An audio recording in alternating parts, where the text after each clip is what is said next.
नमस्कार मित्रांनो, माझं नाव वैष्णवी जिपकटे. तर आजपासून बघा, याआधी मी 9व्या वर्गाचे 9th क्लासचे व्हिडिओज टाकत होते, बायोलॉजी सायन्सचे. ठीक आहे. तर आजपासून मी आपल्या मातृभाषेमध्ये मराठीमध्ये 12वीचे व्हिडिओज टाकणार आहे. ओके. तर आजचा आपला पहिला दिवस आहे आणि पहिल्या दिवशी आपण आपल्या आपला जो काय म्हणतात त्याला एंट्री जी आहे ती आपण या चॅप्टरने करणार आहोत. कोणता चॅप्टर आहे तो? Plant water relation. या चॅप्टरमध्ये जनरली म्हणजे नेमकं आपण काय करणार आहोत की आपली जी पुस्तक आहे HSC महाराष्ट्र बोर्ड म्हणतात त्याला, HSC बोर्डची पुस्तक. तर या पुस्तकच्या पूर्ण आपण हायलाइट करणार आहोत, या पुस्तकाला हायलाइट करणार आहोत. म्हणजेच काय, तर मी पुस्तक घेऊन तुम्हाला पुस्तक मधले प्रत्येक लाईन समजावून सांगणार आहे. ओके. तर बघा काय आणि मी ही पुस्तक पाहूनच सांगणार आहे, एकही शब्द यामधला सुटणार नाही. तर लक्ष द्या. आज तर आपल्या चॅप्टरचं नाव काय आहे? Plant water relation. आता प्लांट आणि वॉटर मध्ये काय रिलेशन आहे ते आपल्याला बघायचं आहे. तर बघा, प्रश्न तुमच्या पुस्तकमध्ये चॅप्टर सुरू करण्याच्या आधी म्हणजे पाठ सुरू करण्याच्या आधी तुम्हाला काही प्रश्न विचारलेत. बघा, कॅन यू रिकॉल? तुम्ही आठवू शकता का? काय बघा, what are the various parts of plant body? प्लांटच्या बॉडीवर म्हणजे प्लांटची जी बॉडी असते तिच्यामध्ये कोणते वेगवेगळे पार्ट्स असतात? जसे आता आपली बॉडी बघा, आपल्या बॉडीमध्ये कोणते पार्ट्स असतात? हात असतात, पाय असतात, डोकं असते, डोळे असतात, नाक असतात, असे सर्व असतात ना. तर हेच तसेच प्लांट असतात. तर प्लांट बॉडी कोणत्या पार्ट्सनी मिळून बनलेली असते? बघा, मी प्लांट बॉडी काढत आहे. ओके. तर ही प्लांट बॉडी आहे आणि हे पार्ट्स काढत आहे मी त्यातले, प्लांट बॉडी मधले मी पार्ट्स काढत आहे. ओके. तर तुम्ही ओळखा कोणते कोणते पार्ट्स आहेत. हा तुमचा कॅन यू रिकॉलचा पार्ट आहे बरं. ओके. म्हणजे तुम्ही हे क्लास 6 मध्ये शिकलेले आहात. ह्या गोष्टी तुम्हाला आता पुन्हा एकदा रिवाइज करून देते. प्लांट पार्ट्स कोणते असतात? Plant part, first plant part आहे रूट. काय आहे? Root. Second stem, third leaf, fourth fruit and next flower. तर हे झाले प्लांटचे पार्ट. पहिल्या प्रश्नाचं उत्तर मिळालं तुम्हाला. Which are the various plant parts of the plant body? Which are the various parts of plant body? तर प्लांट बॉडीचे पार्ट समजले. त्याच्यानंतर दुसरा प्रश्न काय म्हणताय? What are the functions of various parts of plant body? आता ही प्लांट बॉडी आहे, याचे पार्ट्स आहेत. आता प्रत्येक पार्टचं स्पेसिफिक फंक्शन असेल की नाही?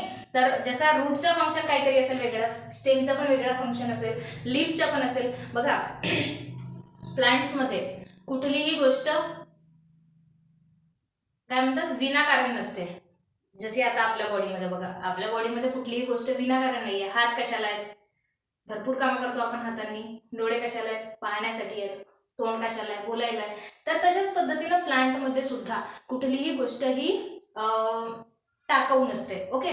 तर फ्रूटचं पण काम असते, फ्लॉवरचं पण काम, लीफ, स्टेम, रूट या सर्वांचं काम असते. तर ते कार्य तुम्हाला माहिती आहेत का? त्याच्यानंतर which plant tissue are involved in transport of water and minerals? आता मेन प्रश्न आला. मेन प्रश्न काय म्हणत आहे की वॉटर आणि मिनरल्सला ट्रान्सपोर्ट करण्यासाठी प्लांट मधले कोणते टिश्यू काम करतात? तर कोणते टिश्यू इन्व्हॉल्ड असतात त्याच्यामध्ये?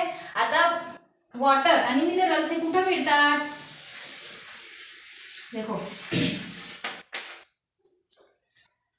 जमिनीमध्ये. वॉटर, आता पाणी, झाडाला पाणी घ्यायचं आहे तर झाडाला पाणी कुठून मिळणार आहे? वॉटर मधूनच मिळेल.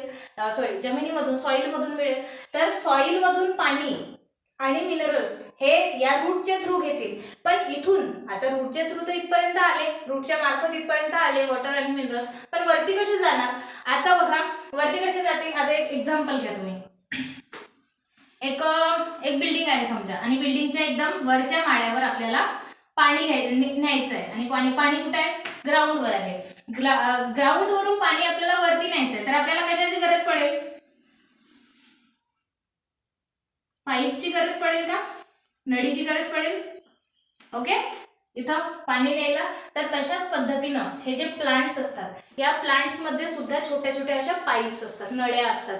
इथला वॉटर खालून वॉटर वरती नेण्यासाठी आणि फूड पण ट्रान्सपोर्ट करण्यासाठी इथं छोट्या छोट्या नळ्या असतात. आता त्या नळ्या बघा, आणि इम्पॉर्टंट आहे हा बघा, 2 प्रकारचे पाईप असतात. झायलम, पहिल्या नळीचं नाव आहे झायलम आणि दुसरी आहे फ्लोएम, दुसरी आहे फ्लोएम. आता झायलम आणि फ्लोएम 2 आहेत, तर 2 नळ्या आहेत म्हणजे काहीतरी वेगवेगळं कार्य असणार आहे. जर एकच कार्य असता तर एकच नळी असती, तर 2 नळ्या आहेत, तर 2 नळ्यांमध्ये काय होते, त्यांचं कार्य काय आहे बघा. ही जी झायलम नावाची नळी आहे ही काय करते की रूट्स मधून वॉटर आणि मिनरल्स प्लांटच्या अदर पार्ट पर्यंत पोहोचवण्याचं काम करते. कुणाला, झायलम कुणाला ट्रान्सपोर्ट करते, वॉटर अँड मिनरल्स. ओके, आणि फ्लोएम कशाला ट्रान्सपोर्ट करण्याचं काम करते, फूड. ओके, कशाला, फूड.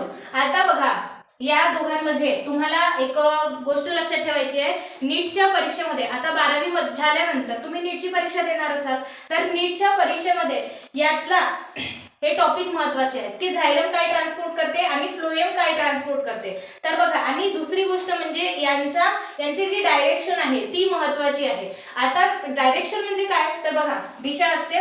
तर ही जी झायलम आहे, ही झायलम हिला वॉटर आणि मिनरल्स ट्रान्सपोर्ट करायचे आहेत. आता मला सांगा, वॉटर आणि मिनरल्स कुठं असतात, मातीमध्ये. आता सांगितलं मी तुम्हाला. आणि फूड कुठं बनतो, हे वॉटर आणि मिनरल्स तर सॉइल मध्ये झाले, हे सॉइल मध्ये असतात. आणि हा फूड कुठं बनतो, लीव्स मध्ये बनतो. आता पानांमध्ये फूड बनत आहे आणि सॉइल मध्ये वॉटर आणि मिनरल्स आहेत. आता बघा, खालून आपल्याला वॉटर आणि मिनरल्स वरती न्यायचे आहेत, म्हणजे झायलम कोणत्या दिशेने काम करणार आहे, म्हणजे खालून वरती न्यायचे आहेत तर वरच्या दिशेने असे एरो जातील का, ओनली अँड ओनली वरच्या दिशेने जातील ना. तर ही जी झायलम आहे ही युनिडायरेक्शनल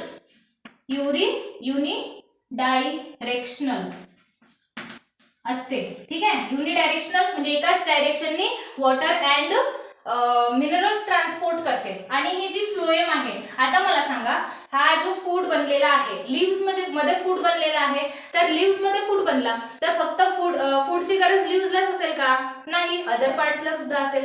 म्हणजे लिव्स कडून फूड कुठे जाईल, बघा असे लिव्स जे आपला स्वतःचं अन्न तयार नाही करू शकत, म्हणजे असे पिकलेले लिव्स, त्यांना पण अन्नाची गरज असते. तर थोडाफार अन्न, मग ते काही वेळाने गळून पडतात, ठीक आहे, पण तेव्हापर्यंत तरी त्यांना अन्नाची गरज आहे ना. तर अशा लिव्स कडे किंवा मग फ्लावर्स कडे, स्टेम कडे, रूट्सला पण फूडची गरज असते. आणि वाचलेला फूड कुठं स्टोअर असतो, मग फ्रूट मध्ये स्टोअर असतो. तर हे सर्व लीफ मध्ये तर तयार होत आहे, पण याला इकडे ट्रान्सफर तर करावं लागेल ना, कारण की यांची गरज इकडे आहे मेन. म्हणजे समजलं का, हा. तर याला ट्रान्सपोर्ट करण्यासाठी, आता लिव्स म्हटलं तर लिव्स झाडाला पूर्ण सगळ्या डायरेक्शननी असतात की नाही. तर लिव्स मधून जो फूड आहे तो एकाच डायरेक्शननी येणार आहे का, इकडून येईल, इकडून येईल, इकडून सगळ्या दिशेने येईल. आणि कुठं जिथं जायचंय तिथं जाईल. म्हणजे हा फूड आता समजा इकडून आला तर हा फूड जो आहे तो डायरेक्ट रूटकडे जाऊ शकतो, म्हणजे खालच्या डायरेक्शनने जाऊ शकतो, वरती पण जाऊ शकतो, फ्लावरकडे पण जाऊ शकतो, फ्रुट्सकडे पण जाऊ शकतो, आणि या स्टेमकडे पण आहे जायचं आहे याला. म्हणजे ही जी फ्लोएम आहे, फ्लोएम मध्ये जो फूड ट्रान्सपोर्ट होत आहे तो कोणत्या डायरेक्शनने होत आहे, मल्टी डायरेक्शन. कोणती आहे, मल्टी डायरेक्शन. ओके, सॉरी, हा. तर मल्टी डायरेक्शन, झायलम मध्ये वॉटर आणि मिनरल्स हे युनिडायरेक्शनल फ्लो करतात, आणि फ्लोएम मध्ये फूड ओनली फूड हे मल्टी डायरेक्शननी फ्लो करतात. ओके, समजलं का. तर हे आहे तुमचं इंट्रो मध्ये हे लक्षात ठेवायचं की कोणत्या पाईपलाईन असतात, 2, एक असते फ्लोएम आणि एक असते झायलम आणि एक असते फ्लोएम. ओके, आता आपण थोडासा आणखी डिटेल मध्ये पाहू. आपण एवढं समजलं की झाडाला पाण्याची गरज असते, आपल्याला शिकायचंय का प्लांट आणि वॉटर मधला रिलेशन शिकायचं आहे. तर आपण झाडाला पाण्याची गरज पाहिली. पाणी कुठं असते, जमिनीमध्ये असते, जमिनीमधून वरती जायचं असते पाण्याला अदर पार्ट्सकडे. तर अदर पार्ट्सकडे जाण्यासाठी झाडामध्ये काय असतात, नळ्या असतात, 2 नळ्या असतात. एक पाणी ट्रान्सपोर्ट करते आणि दुसरी फूड ट्रान्सपोर्ट करते. ठीक आहे, मग यांचे डायरेक्शन्स पाहिले आपण. युनिडायरेक्शन, झायलम जे आहे ते युनिडायरेक्शनल असते, फ्लोएम जे आहे ते मल्टी डायरेक्शनल असते. आता झायलम युनिडायरेक्शनल का असते तेही पाहिलं, फ्लोएम मल्टी डायरेक्शनल का असते तेही पाहिलं. ओके, आता आपण मेन चॅप्टरकडे पाहू. आणि बघा, हा चॅप्टर आपण जेव्हा शिकतो तेव्हा तुम्ही काय करायचं, जेव्हा तुम्ही हा व्हिडिओ ऑन कराल, ठीक आहे, तर तेव्हा पुस्तक घेऊन बसायचं. कारण की मी पुस्तकचेच गोष्टी हायलाईट करून सांगत आहे. मग मला माहिती आहे तुम्ही पण क्लास लावलेले आहेत 12वीचे. शाळेमध्ये तुम्हाला व्यवस्थित नोट्स तयार करून देत असतील सर, तुमच्याकडे अदर डायजेस्ट पण असतील, पण समजवणारा कोणी नसेल. होऊ शकते कधी कधी काय होते, कॉलेजच्या टीचर्स आपल्याला कळत नाही. आता कंडिशन असते, भरपूर आहेत विद्यार्थी पाहिजेत की ताई म्हणतात माझ्याकडे येतात आणि ताई कॉलेजच्या टीचरच्या काहीच कळत नाही. तर म्हणून मी तुम्हाला सांगते, तुमच्याकडे अदर ऑप्शन आहे, तुमच्याकडे स्मार्टफोन आहे, तर स्मार्टफोनचा योग्य वापर करा. काय मी इथं समजावून सांगते व्यवस्थित, नोट्स तुमच्या डायजेस्टमध्ये असणारच, तर व्यवस्थित मी समजावून सांगत आहे, तिथून नोट्स पाहून घ्यायच्या. किंवा मग मी मला जमलंच तर मग मी डिस्क्रिप्शनमध्ये नोट्स देत जाईल. ओके, पॉसिबल झालं तर. ओके, तर मला मोबाईलचं तेवढं काही समजत नाही बरोबर, मी थोडं इम्प्रूव्ह करत आहे स्वतःला. ओके, तर बघा आता आपण मेन चॅप्टर सुरू करणार आहोत. आता मी जसे जसे वाचते तसं तुम्ही बघत चला, आणि जे जे वर्ड तुम्हाला हार्ड येतील, हार्डवाले शब्द येतील, ते मी तिथं थांबून इथं तुम्हाला एक्सप्लेन करेन. ओके, तर बघा, plant obtain variety of substances like water, minerals, nutrients, food and gases like oxygen and CO2 from its surrounding. तर हे जे प्लांट्स आहेत, प्लांट्सला काय कशाची गरज आहे, water, minerals, nutrients, CO2, O2 या सर्वांची गरज आहे प्लांट्सला. तर हे जे प्लांट्स आहेत, हे ज्या सगळ्या गोष्टी आहेत, हे कुठून घेत आहेत, सराउंडिंग मधून. कुठून, सराउंडिंग. आता सराउंडिंग म्हणजे काय, वातावरण. ठीक आहे, तर प्लांट्स ह्या सगळ्या गोष्टी, water, minerals, nutrients, CO2, O2 ह्या सर्व गोष्टी सराउंडिंग मधून घेतात असं सांगितलंय पुस्तकमध्ये. त्याच्यानंतर काय म्हणते बघा, productivity of plant is mainly affected by the non availability of water. आता प्लांटला ह्या सगळ्या गोष्टी पाहिजेच, वॉटर पाहिजे, मिनरल्स पाहिजेत, न्यूट्रिएंट्स पाहिजेत, ऑक्सिजन पाहिजेत, CO2, ऑक्सिजन ह्या सर्व गोष्टी पाहिजेतच. पण आता बघा, मी तुम्हाला एक एक्झाम्पल देते. एक्झाम्पल म्हणजे काय, माझंच एक्झाम्पल घ्या. तर शेतीमध्ये, आता ही शेती आहे समजा, शेतीमध्ये पीक लावलेलं आहे, ठीक आहे. हा, तर या पिकाला पण हे सर्व गोष्टी पाहिजे असणार आहेत, आणि ह्या कुठून मिळणार आहेत, एन्व्हायरमेंट मधून, सराउंडिंग मधून, वातावरणामधून. ठीक आहे, अवतीभोवती जे काही वातावरण आहे त्याच्यातून ह्या सगळ्या गोष्टी मिळणार आहेत. तर वॉटर मिळणार आहे, मिनरल्स मिळणार आहेत, न्यूट्रिएंट्स मिळणार आहेत, CO2 मिळणार आहे आणि O2 मिळणार आहे. पण प्लांट ही जी फसल आहे, प्लांट म्हणजे वनस्पतींची जी प्रोडक्टिव्हिटी आहे ती मेनली डिपेंड करते, ती तो असा एक सबस्टन्स आहे म्हणजे वॉटरवर डिपेंड करते. की आता आपण हे जे पीक आहे, आपले पीक म्हणजे यातून उत्पन्न जास्त होणार आहे की कमी होणार आहे, हे जर डिसाईड करणारा कोणता जर फॅक्टर असेल तर तो असतो वॉटर. काय असतो, वॉटर हा फॅक्टर IMP असतो प्रोडक्टिव्हिटीसाठी, important factor.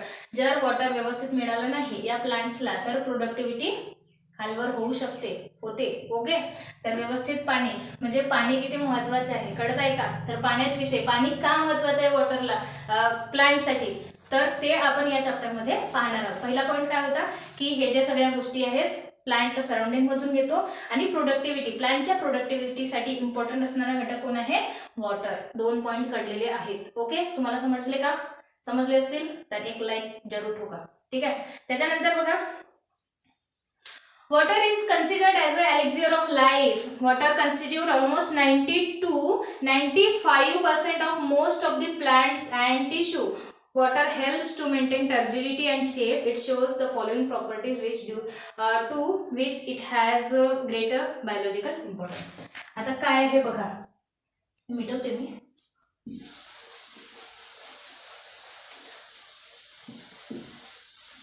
वॉटरला plants एलिक्झियर of life म्हणतात, माहितीये, एलिक्झियर ऑफ लाईफ. एलिक्झियर म्हणजे इथं काय होतं असो, एलिक्झियर, स्पेलिंग पाहू द्या रे, हा बरोबर आहे, एलिक्झियर. तर एलिक्झियर म्हणजे काय,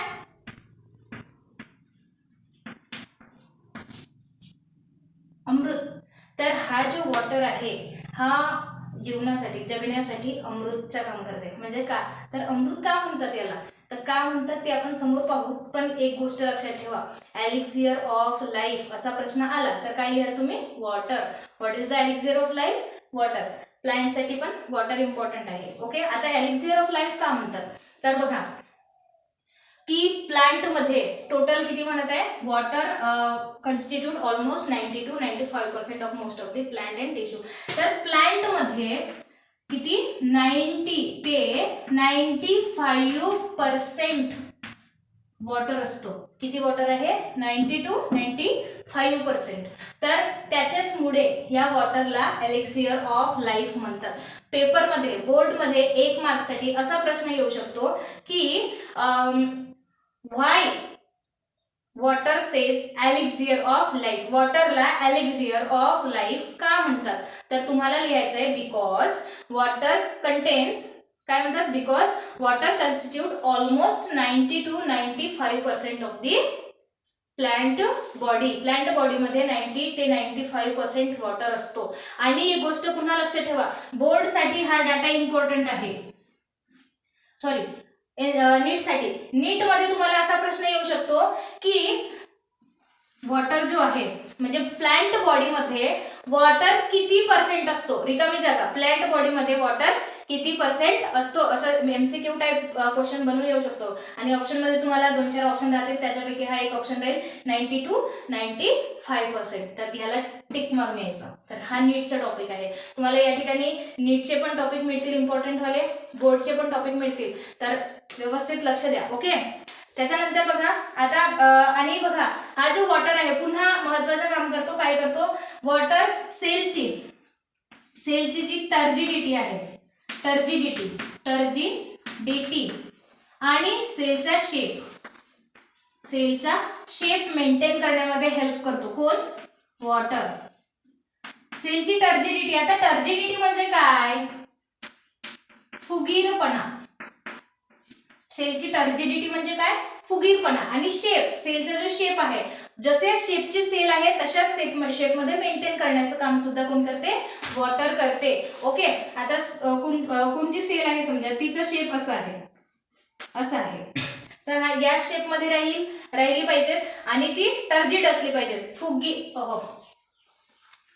फुगीर असली पाहिजेत, म्हणजे अशी फुगीर असली पाहिजेत, अशी पिचकलेली नको. पिचकलेली म्हणजेच एक्झाम्पल, पुन्हा एक बघा एक्झाम्पल काय आहे, मनुका पाहिली तुम्ही, तेच. तर मनुका कसा असतो, एकदम पिचकल्या टाईप असतो ना.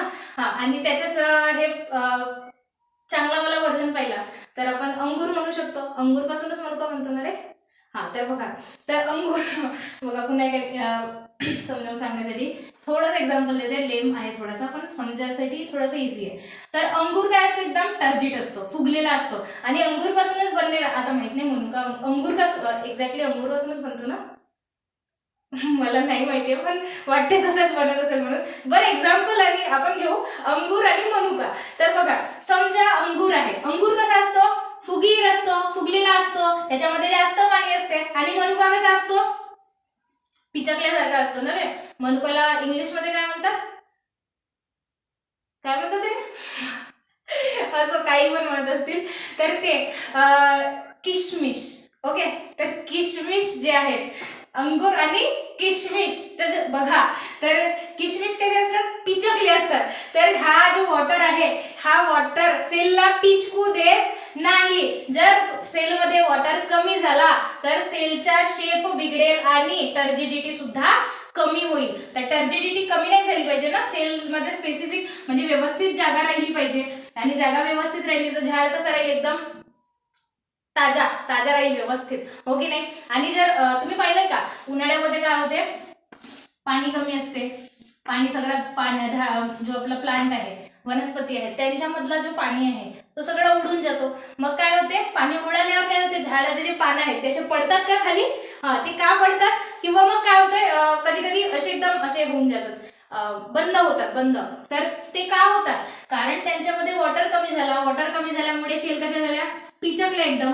ठीक आहे. तर शेल पिचकल्यामुळे काय होईल, मग हे जे पाज आहेत पानं आहेत ते ताजे होणार आहेत का, नाही होतील ना ताजे, मग ते असे पडून राहतात. मग सायंकाळी त्यांना तो जो वातावरण आहे आपला गरमवाला वातावरण तो काय होतो, थंड होतो. आणि थंड झाल्यामुळे काय होते, त्यांचा वॉटर जो इव्हॅपोरेशनच्या थ्रू उडत होता तो थांबते. आणि तो थांबल्यामुळे मग हे झाडं पुन्हा सायंकाळी ताजे होतात.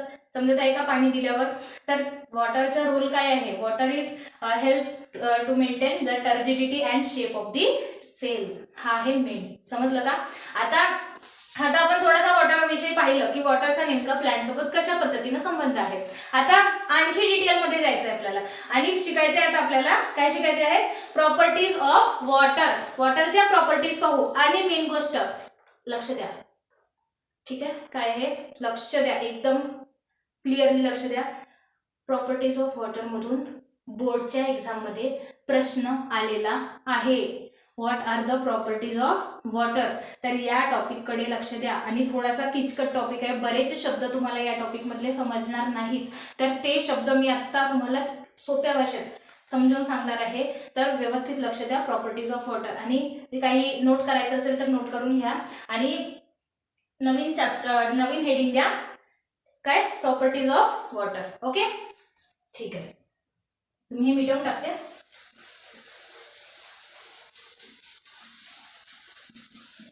बरं, समजते का तुम्हाला. समजत असेल तर प्लीज कमेंटमध्ये नक्की कळवा. तुम्ही जर मला कमेंटमध्ये कळवलं तर माझा प्रोत्साहन थोडासा वाढेल आणि लेक्चर येण्याची स्पीड सुद्धा वाढेल. तुम्हाला HSC बोर्ड नीटच्या थ्रू जर तुम्ही नीटची परीक्षा करत असाल, देत असाल, तर नीटच्या परीक्षेमध्ये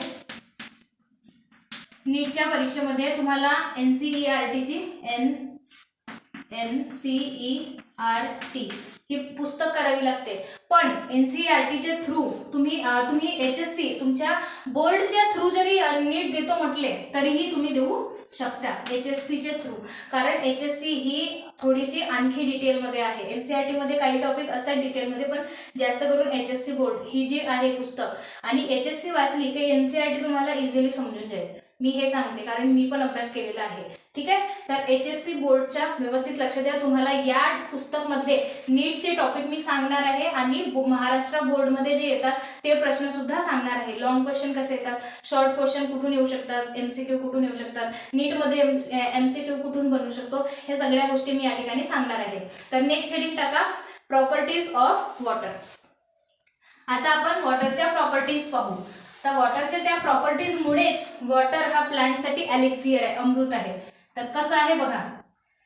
तर फर्स्ट प्रॉपर्टी, फर्स्ट लाईन काय म्हणत आहे, it is in the liquid form at room temperature and is the best solvent for most of the solutes. वॉटरची एक प्रॉपर्टी असते, फर्स्ट प्रॉपर्टी आहे की water is a universal solvent. बघा main शब्द म्हणजे हा युनिव्हर्सल सॉल्व्हंट. युनिव्हर्सल आणि तुमच्या पुस्तकामध्ये वापरला आहे बेस्ट सॉल्व्हंट. बेस्ट सॉल्व्हंट हा बेस्ट सॉल्व्हंट आहे कुठल्याही सोल्यूटला मिक्स करण्यासाठी. आता सोल्यूट आणि सॉल्व्हंट म्हणजे काय. आता सॉल्व्हंट म्हणजे अशी वस्तू जी स्वतःमध्ये कोणत्याही सोल्यूटला म्हणजे कोणत्याही दुसऱ्या पदार्थाला मिक्स करून घेऊ शकते. आता जी वस्तू स्वतःमध्ये दुसऱ्या पदार्थांना मिक्स करून घेऊ शकते त्या वस्तूला म्हणतात सॉल्व्हेंट. जर येत नसेल तर तुम्ही मराठीमध्ये तुमच्या नोटबुकमध्ये लिहून ठेवा की सॉल्व्हेंट मध्ये म्हणजे अशी वस्तू जी दुसऱ्या पदार्थांना आपल्यामध्ये स्वतःमध्ये मिक्स करते. म्हणजे वॉटर स्वतःमध्ये मिक्स करून घेतो तर हा काय झाला, वॉटर सॉल्व्हेंट. काय झाला, सॉल्व्हेंट. आणि जी वस्तू दुसऱ्या वस्तूंमध्ये मिक्स होते त्या वस्तूला म्हणायचं सोल्यूट. काय म्हणायचं, सोल्यूट. जसं जी वस्तू दुसऱ्यांमध्ये मिक्स होते म्हणजे कोण, शुगर. शुगर असते, आणखी सॉल्ट असतो, सॉल्ट. भरपूर गोष्टी आहेत ज्या मिक्स होतात. आता ही जी शुगर आहे, सॉल्ट आहे, हे स्वतःमध्ये मिक्स करून घेतात की दुसऱ्यामध्ये मिक्स होतात, दुसऱ्यामध्ये मिक्स होतात. म्हणजेच हे काय झाले, सोल्यूट्स झाले. आणि जे स्वतःमध्ये वॉटर हा स्वतःमध्ये मिक्स करून घेतो की दुसऱ्यामध्ये मिक्स होतो, दुसऱ्यामध्ये मिक्स नाही होत तर स्वतःमध्ये मिक्स करून घेतो, म्हणून तो काय झाला, सॉल्व्हेंट झाला. आणि सोल्यूट आणि सॉल्व्हेंट जेव्हा दोघंही एकत्र येतात तेव्हा काय तयार होतो, मग सोल्युशन तयार होतो. तर ते आपल्याला बघायचं नाही, ते केमिस्ट्रीचं पार्ट आहे. तर बघा हा जो वॉटर आहे हा युनिव्हर्सल सॉल्व्हेंट का म्हटलंय. सॉल्व्हेंट म्हणजे समजला. आता आपल्याला बघायचंय की युनिव्हर्सल सॉल्व्हेंट म्हणजे काय. या वॉटरला युनिव्हर्सल सॉल्व्हेंट सारखा वापर करतात. म्हणजेच हा जो वॉटर आहे याच्यामध्ये कॅपॅसिटी आहे की कुठलीही गोष्ट हा स्वतःमध्ये मिक्स करून घेऊ शकतो, बऱ्याच गोष्टी, काही गोष्टी अपवाद सोडले तर युनिव्हर्सल सॉल्व्हेंट म्हणूनच याला म्हटलेलं आहे. समजत आहे? तर बघा का याचं मग प्लांटमध्ये कुठलं काम, पुन्हा एक एक्झाम्पल डायग्राम काढते मी. प्लांट आहे हा, ठीक आहे. तर या प्लांटमध्ये एक नळी असते, झायलम. आता आपण झायलम विषयी पाहू, फ्लोएमचा तेवढा रोल नाहीये, झायलम शिकायचं आपल्याला, कारण वॉटर विषयी शिकायचं तर वॉटरला ट्रान्सपोर्ट करणारी कोण आहे? झायलम आहे. तर समजा ही झायलम आहे, या झायलम आणि हे रूट्स मधून काय येणार आहे? आता या जमिनीमधला वॉटर येणार आहे.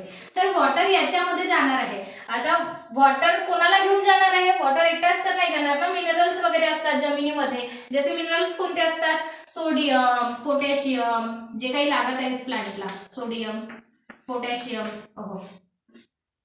पोटॅशियम, आणखी मॅग्नेशियम, कॅल्शियम, जे काही लागत आहेत. कॅल्शियम 2+ असतो, मॅग्नेशियम 2+, ठीक आहे. तर प्लांटला हे लागतात, मिनरल्स असतात हे. तर हे मिनरल्स कुठे जाणार आहेत? या वॉटरच्या थ्रू वरती जातील ना. तर हे मिनरल्स, आता पुन्हा यांचं एक्झाम्पल येईल बरं. तर वॉटरच्या थ्रू जातील, तर मिनरल्सला व्यवस्थित वॉटरमध्ये मिक्स व्हावं लागेल आणि मग वरती जातील. ते मिक्स होतील म्हणजे काय? हे स्वतःची इंडिव्हिज्युअलिटी सोडणार नाही बरं, वॉटरमध्ये जातील व्यवस्थित, ठीक आहे. तर ही बेस्ट सॉल्व्हेंट असल्यामुळे काय होऊ शकते? व्यवस्थित याच्यातले जे काही आपल्याला जमिनीमधून रूट्सच्या थ्रू न्यायचंय वरती ते व्यवस्थित नेता येईल. ओके. तर फर्स्ट प्रॉपर्टी लिहून घ्यायची, water is the best solvent or universal solvent. त्याच्यानंतर काय म्हणत आहे बघा, it is inert in organic compound with neutral pH when in pure form. आता हा जो वॉटर आहे हा एक इनऑर्गॅनिक कंपाऊंड आहे. कोणता कंपाऊंड? इनऑर्गॅनिक.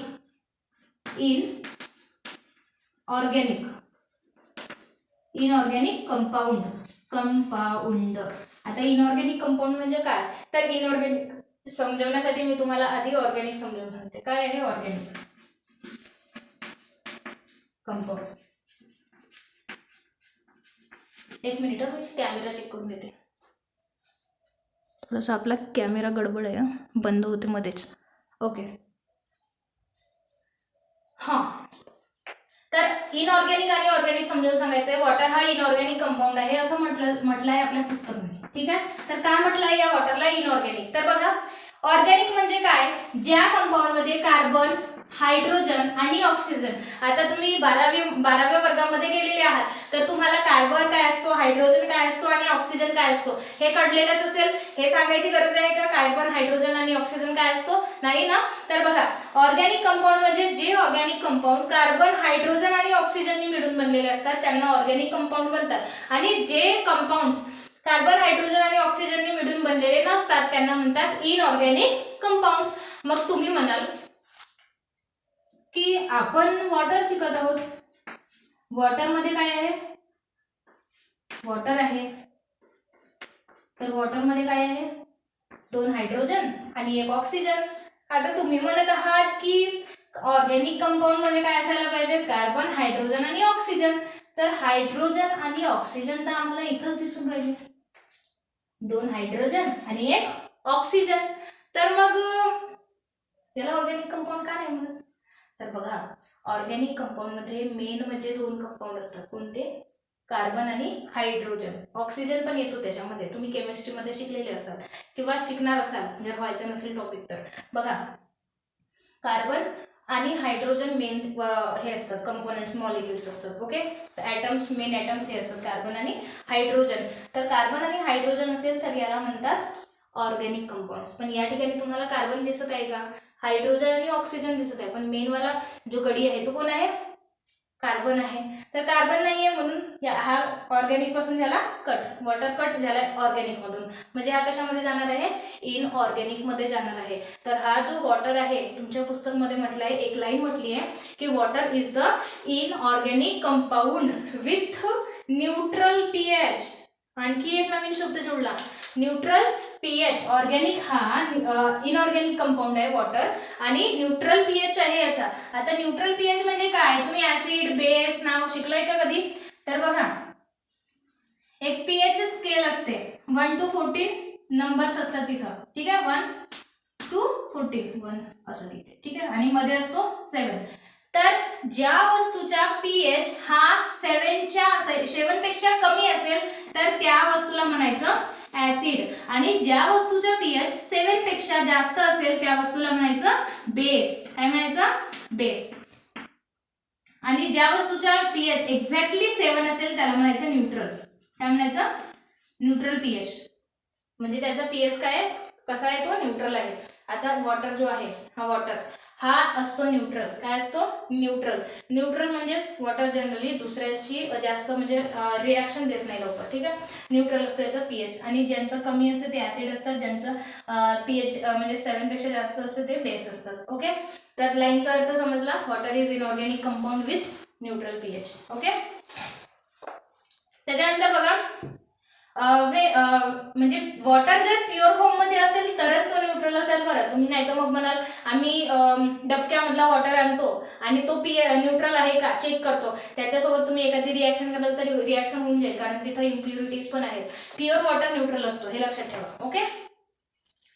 मग प्रश्न असा येईल की वॉटर म्हणजे वॉटरचा पीएच न्यूट्रल असतो, तर तुम्हाला मग दुसरा प्रश्न यायला पाहिजे की वॉटर कोणत्या प्रकारचे आहे, प्युअर आहे की इम्प्युअर आहे. प्युअर वॉटर जर प्युअर असेल तर न्यूट्रल पीएच असेल, वॉटर इम्प्युअर असेल तर न्यूट्रल पीएच असणार नाही. ओके. नेक्स्ट काय म्हणत आहे, due to this water is best transporting medium for dissolved minerals and food molecules. तर याच प्रॉपर्टीमुळे, वॉटरच्या याच प्रॉपर्टीमुळे हा जो वॉटर आहे बेस्ट ट्रान्सपोर्टिंग मीडियम आहे. कोणाला ट्रान्सपोर्ट करण्यासाठी? मिनरल्स आणि फूडला ट्रान्सपोर्ट करण्यासाठी. आता तुम्ही म्हणजे बेस्ट ट्रान्सपोर्टिंग मीडियम काय आहे, कारण बघा या वॉटरमध्ये आता इकडे लिव्ज असतात, लिव्ज मधून जर फूड येणार असेल आणि मिनरल्स इकडून खाली जाणार असतील तर या मिनरल्सच्या आणि या फूडची काय होणार नाही, रिॲक्शन होणार नाही.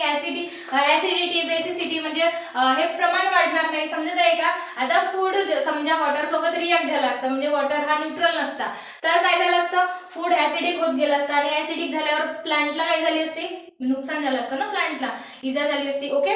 तर त्यामुळे हा वॉटरचा जो पीएच आहे तो न्यूट्रल असल्यामुळे हा बेस्ट ट्रान्सपोर्टिंग मीडियम आहे. कशासाठी? मिनरल्स आणि फूड साठी. ओके. कळलं का? ठीक आहे. त्याच्यानंतर बघा it is best aqueous medium for all biochemical reactions occurring in the cell. आता सेलमध्ये बऱ्याच केमिकल रिॲक्शन्स होतात. कोणत्या रिॲक्शन होतात बघा, समजा ही सेल आहे तर सेलमध्ये जो ॲक्वस मीडियम असतो, सेलमध्ये जो लिक्विड असतो तो वॉटरी लिक्विड असतो, वॉटर असतो, आणि हा बेस्ट मीडियम आहे कुठलीही रिॲक्शन करण्यासाठी. आता सेलमध्ये खूप रिॲक्शन होतात तर रिॲक्शन करण्यासाठी त्या रिॲक्शन कुठं होतात, या स्माइली झाली पण उलटी झाली, चलो चला. तर रिॲक्शन्स, केमिकल रिॲक्शन सेलमध्ये होतात. तर ह्या ज्या केमिकल रिॲक्शन्स आहेत ह्या कोणत्या मीडियम मध्ये बेस्ट, कोणता मीडियम बेस्ट आहे यांच्यासाठी? वॉटर हा मीडियम बेस्ट आहे. कशामुळे? कारण हा न्यूट्रल आहे. न्यूट्रल असल्यामुळे हा कोणाशीही जास्त रिॲक्शन करणार नाही. म्हणून ह्या दोन रिॲक्शनना या दोन गोष्टींना रिॲक्ट करण्यासाठी बेस्ट मीडियम आहे. स्वतः इंटरफेअर करणार नाही. समजलं का? त्याच्यानंतर it is an essential raw material for photosynthesis. Photosynthesis मध्ये वॉटर हा तयार होतो ॲज अ बाय प्रोडक्ट. म्हणजे हा एक महत्वाचा रॉ मटेरियल आहे. काय आहे? महत्वाचा रॉ मटेरियल. आता रॉ मटेरियल म्हणजे काय? रॉ मटेरियल म्हणजेच कच्चा माल. काय असतो? कच्चा माल. तर हा जो वॉटर आहे हा एक इसेन्शियल महत्वाचा रॉ मटेरियल आहे फोटोसिंथेसिसच्या प्रोसेसमध्ये तयार होणारा.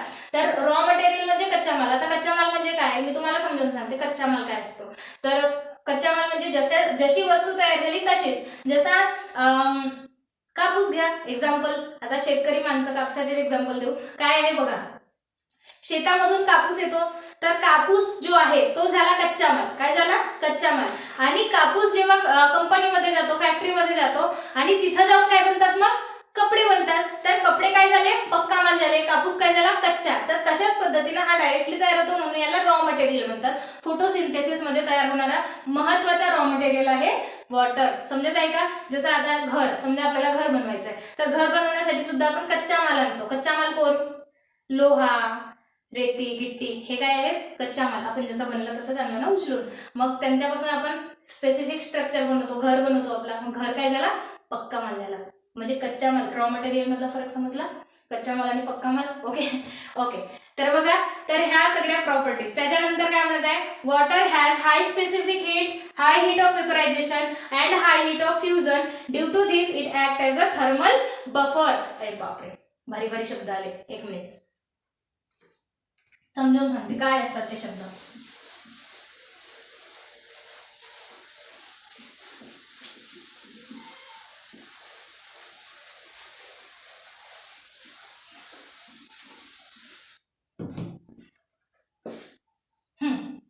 तर काय आला पहिला शब्द, high heat of, high specific heat, HIGH, specific heat. Let me check camera बरोबर आहे का. Okay okay okay, fine, everything is fine. High specific heat. दुसरा आहे हाय हीट ऑफ वेपरायझेशन. तिसरा आहे high heat of fusion. High heat of fusion. आणि या सगळ्या प्रॉपर्टीजमुळे वॉटर कसा ऍक्ट करतो, ॲज अ थर्मल बफर. लक्ष द्या, या टॉपिक मधून प्रश्न बनतात. 1 मार्कचा प्रश्न बनू शकतो, 2 मार्कचा प्रश्न बनू शकतो, 3 मार्कचा प्रश्न बनू शकतो. समजत आहे का. असतात का 2 मार्कचे प्रश्न. एक मिनिट, मला थोडासा रिसर्च करावं लागेल. ठीक आहे, तर लक्ष द्या. पण या टॉपिक मधून क्वेश्चन बनतो, मला माहिती. ओके, तर बघा, तर water has high specific heat, high heat of vaporization and high heat of fusion.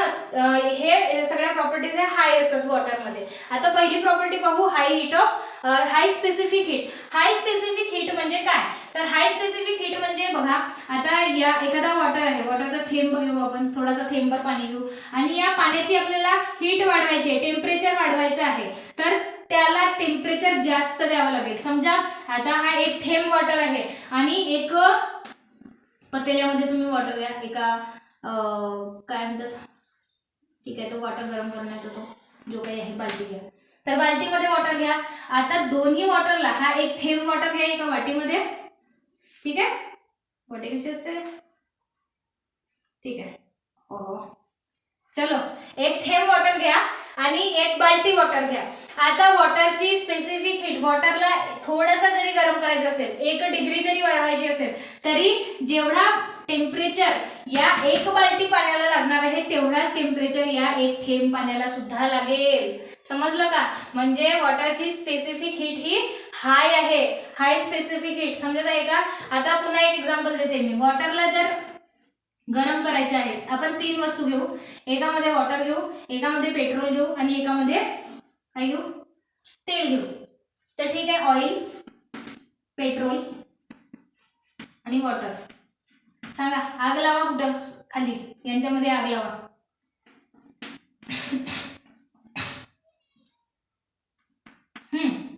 सगळ्यात आधी कोण उडत, आग कुठे लागेल जल्दी, पेट्रोल मध्ये लागेल का, त्याच्यानंतर तेलामध्ये लागेल, वॉटर मध्ये लागणार नाही, कारण याची हाय स्पेसिफिक हीट आहे. याला गरम होण्यासाठी, थोडासाही गरम होण्यासाठी जास्त वेळ लागतो. तर त्याच्यामुळे वॉटरची ही जी स्पेसिफिक हीट आहे हाय असल्यामुळे हा थर्मल बफर सारखा काम करतो. थर्मल बफर काय असते मी सांगते, पण एवढं लक्षात ठेवा. हे काय असतं समजलं, हाय स्पेसिफिक हीट 1 डिग्री म्हणजे 1 मोल, थोडासा वॉटरला 1 डिग्री टेम्परेचर राईज करण्यासाठी जेवढी हीट लागते तिला स्पेसिफिक हीट म्हणतात. ठीक आहे, पण मी तुम्हाला सोपी शब्दात सांगितलंय. त्याच्यानंतर बघा, हाय हीट ऑफ वेपरायझेशन. वॉटरचं वेपरायझेशन जर करायचं असेल, म्हणजे बाष्पीभवन करायचं असेल, बाष्पीभवन म्हणजेच वॉटरमधून वेपर्स काढायचे असतील, वेपरायझेशन, तर ती वेपरायझेशन जी स्पीड आहे ती सुद्धा, त्याच्यासाठी सुद्धा हीट ही जास्तच लागते, खूप जास्त लागते. त्याच्यानंतर हाय हीट ऑफ फ्युजन. फ्युजन म्हणजे काय, फ्युजन मध्ये होते म्हणजे होते जुळणे. काय होते, जुळणे. आणि जुळतात कुठं, जिथे रिॲक्शन होतात, रिॲक्शन मध्ये कंपाऊंड जुळतात, जुळतात ना. तर हा जो वॉटर आहे हा जनरली दुसऱ्या कंपाऊंड सोबत लवकर रिॲक्शन देणार नाही. का, कारण याची हाय हीट ऑफ फ्युजन आहे. याची रिॲक्शन देण्याची क्षमता जी आहे त्याच्यासाठी सुद्धा हाय हीटची गरज असते आणि तीही हाय असते, तर त्याच्यामुळे ह्या सगळ्या प्रॉपर्टी वॉटरच्या हाय असतात, म्हणजे high specific heat, high heat of vaporisation, high heat of fusion. तर यांच्याचमुळे वॉटर हा थर्मल बफर सारखा ऍक्ट करतो. थर्मल बफर म्हणजेच, आधी बफर बघू. बफर म्हणजे काय? बफर म्हणजे असा सबस्टन्स जो चेंज होऊ देत नाही, चेंजला रेजिस्ट करतो, रोखतो. आता जसा एखादा कंपाऊंड आहे, आता समजा दूध आहे, दुधाला दह्यामध्ये कन्वर्ट करायचं असेल तर आधी जो दूध आहे तो होता नॉर्मल होता, समजा न्यूट्रल वगैरे होता. दूध न्यूट्रल तर राहणार नाही, थोडासा ठीक आहे न्यूट्रल टाईपच होता. तर न्यूट्रल दुधापासून काय बनला, मग दही बनला. तर जो दही असतो तो असतो ऍसिडिक. काय असतो? ऍसिडिक. म्हणजे काय झालं, आधी दूध होता नॉर्मल न्यूट्रल होता, आणि नंतर दही बनल्यानंतर दुधाचाच दही बनला, तर त्याच्यानंतर तो काय झाला, ऍसिडिक झाला.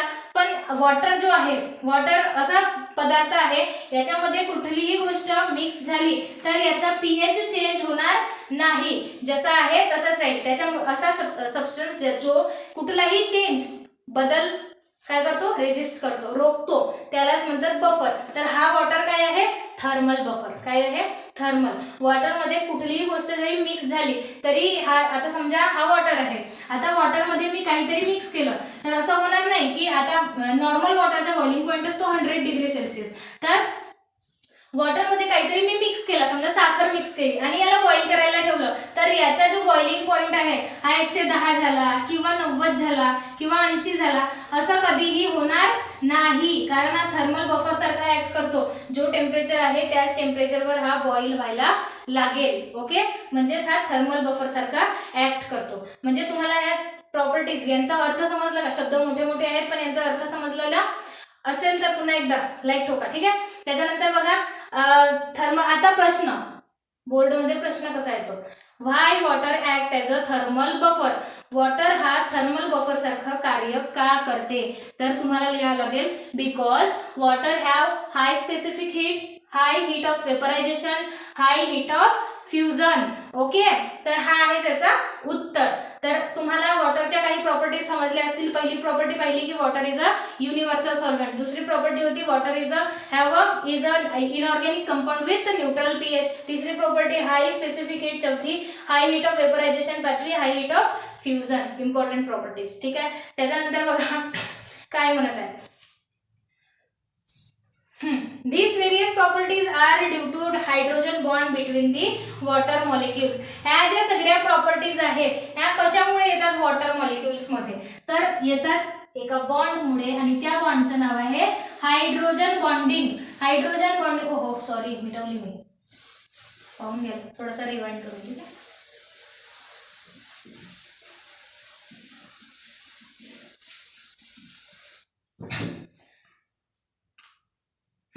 तर बघा हायड्रोजन बॉन्डिंग काय असते.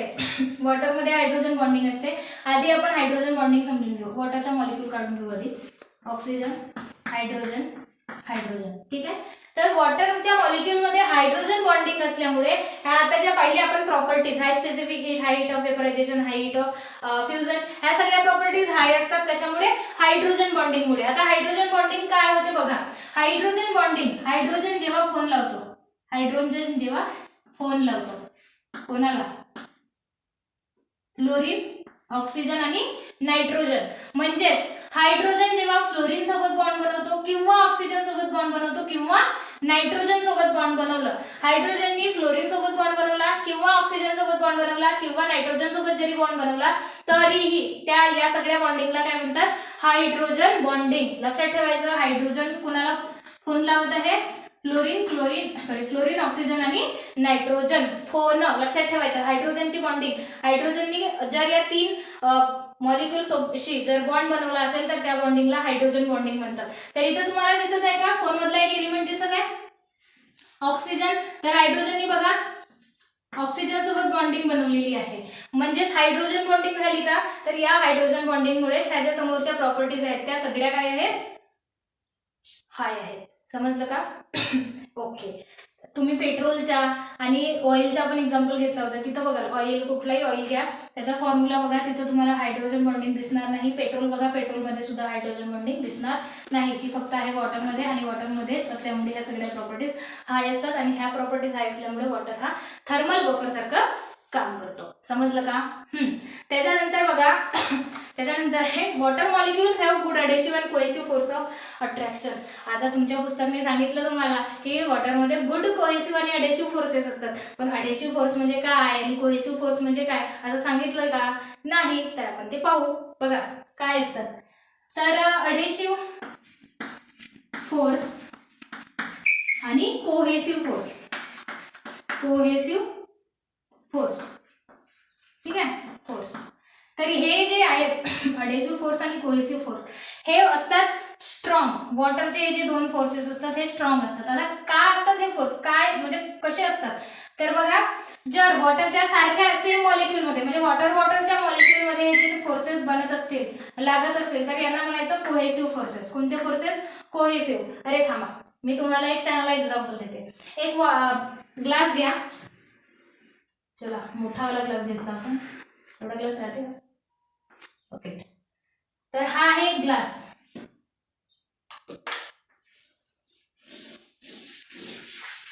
ओके. या ग्लासमध्ये आहेत वॉटर मॉलिक्युल्स. काय आहेत? Water molecules. तर असे पण असणार आहेत वॉटर मॉलिक्युल्स सरफेसला लागून.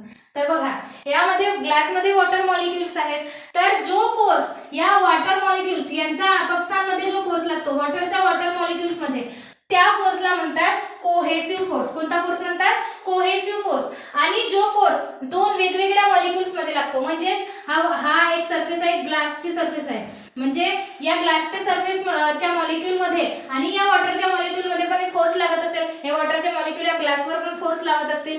तर हे जे फोर्स असतात या फोर्सेसला म्हणतात अडेसिव्ह फोर्सेस. कोणते फोर्सेस? अडेसिव्ह. म्हणजे इन शॉर्ट लक्षात ठेवायचं असेल तर अडेसिव्ह फोर्सेस हे वेगवेगळ्या मॉलिक्युल्स मध्ये असतात.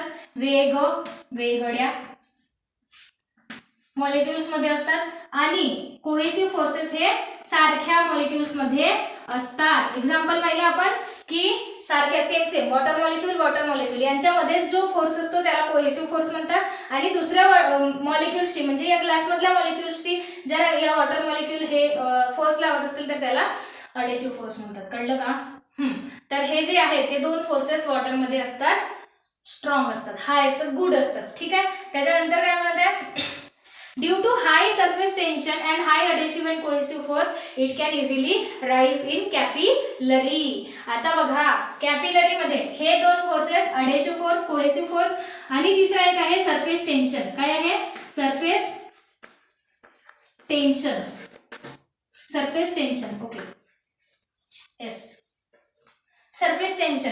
आता सरफेस टेन्शन काय असतो बघा, हे सगळे जे आहेत प्रॉपर्टीज, ठीक आहे, अडेसिव्ह फोर्स, कोहेसिव्ह फोर्स आणि सरफेस टेन्शन हे गुड असल्यामुळे वॉटर हा कॅपिलरी मधून इझिली राईज करू शकतो. आता कॅपिलरी म्हणजे काय? छोटीशी नळी. आता ही जी नळी आहे या नळीमधून वॉटर या सगळ्या प्रॉपर्टीज चांगल्या असल्यामुळेच हा राईज करू शकतो इझिली. पाण्याला कुठं जायचंय? झाड आहे, झाडामधून मुळामधून खाली म्हणजे वरती जायचंय का? हे मुळ, आणि मुळामधून वरती जायचंय तर वरती जाण्यासाठी याला पाईप दिलेला आहे, पाईप आहे. तर या पाईप मधून चढला तरी पाहिजे ना वरती. तर तो कशामुळे चढतो व्यवस्थित? अडेसिव्ह, कोहेसिव्ह आणि सरफेस टेन्शन मुळे. आता हे काय असतात बघा, सरफेस टेन्शन काय असतो तुम्ही ऑब्झर्व केलाय का कधी? पाण्यावर मच्छर बसतात. त्याच्यानंतर मकडी कोडी म्हणतो आपण त्याला, जाळे वगैरे बनवते. तर ती कोडी सुद्धा पाण्यावरून इझिली चालू शकते ना. तर ती कशामुळे चालते? कारण वॉटरचा जो सरफेस टेन्शन आहे तो जास्त असतो. सरफेस टेन्शन म्हणजे वॉटरच्या सरफेसवर असणारा जो टेन्शन आहे तो जास्त असल्यामुळे काय होते की जी मच्छर आहे किंवा मकडी वगैरे आहेत हे सगळे इझिली पाण्यावरती चालू शकतात. समजलं का? आपण चालू शकतो का? नाही चालू शकत. तर सरफेस टेन्शन हा जास्त असल्यामुळे कॅपिलरी मध्ये हे इझिली राईज होतात.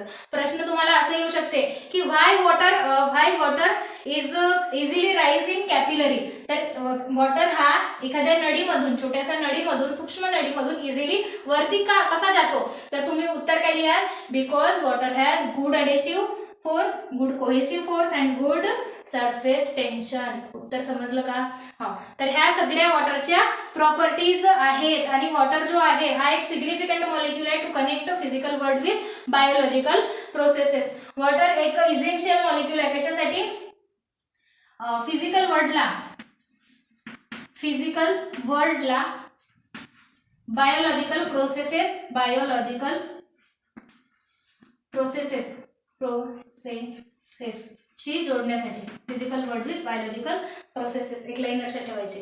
वॉटर इज इसेन्शियल मॉलिक्यूल और a significant molecule for connecting the physical world with biological connect the physical world with biological processes. Last तर प्रॉपर्टीज कोणत्या पाहिल्या आपण. पुन्हा एकदा सांगते, आपला टॉपिक या ठिकाणी संपलेला आहे आणि आपण या ठिकाणी या लेक्चरला इथंच थांबवणार आहोत. समोर आपण वॉटर ॲब्झॉर्बिंग ऑर्गन रूट विषय पाहणार आहोत. ओके, समोरच्या लेक्चरमध्ये. तर बघा, आज आपण काय शिकलो, वॉटरचे पार्ट्स कोणते असतात, त्यांचं फंक्शन काय असते. फंक्शन काय असते ते तुम्हाला माहितीच असेल. ठीक आहे. त्याच्यानंतर पाहिलं आपण प्लांटमध्ये जमिनीमधून वॉटर कसं वरती नेलं जाते, कोणत्या दोन प्रकारच्या नळ्या असतात त्या पाहिलं. त्याच्यानंतर वॉटरच्या प्रॉपर्टीज पाहिल्या. ठीक आहे. वॉटरची प्रोडक्टिव्हिटी किती असते ते पाहिलं.